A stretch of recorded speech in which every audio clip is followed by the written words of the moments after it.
I'm Ryan Curlbaum, And I'm Kelly Curlbaum. and we are in charge of the food pantry at Father's Heart. Father's Heart operates with all these different sort of ways to get involved, and the food pantry is just one of them.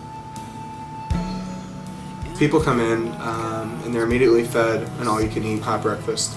It's a nurturing place that reflects God in the best way that it can in serving people, but the way that it does it, just beyond feeding them, I think is what really sets Father's Heart apart.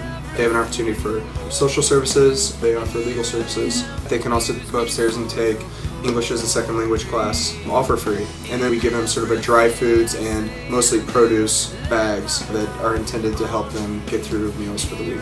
When I first started going 2 years ago, we had about 420 people, and now we're serving almost 550 people every single weekend. It's so touching to see God's work taking place. Like you're seeing a real example of people helping people.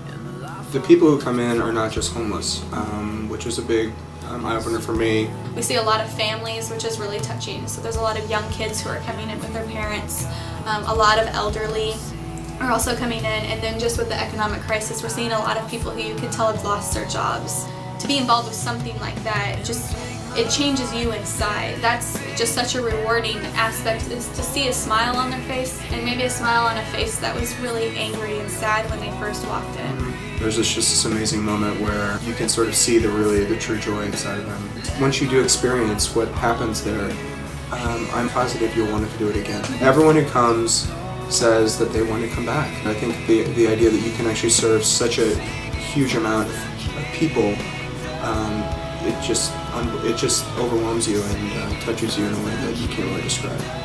A great thing would be to get multiple people in Forefront involved, just experience what Father's Heart is. New York City, everywhere you look, there's such a need for volunteers and a need for help. You'll be amazed at the amount of volunteers that are necessary to serve 550 people. The opportunity to actually serve people, the things that we talk about in church, to actually tangibly go out and do them. This was one way that, if it's once a month or once a week, whatever it is, that you can have such a tremendous impact on so many people in such a short amount of time. If you're feeling a calling and you want to get out there and you want to get your hands dirty and you want to make a difference, then here's an opportunity. I guess the only thing we can say is just to do it. Sign up and do it. And take my life, let it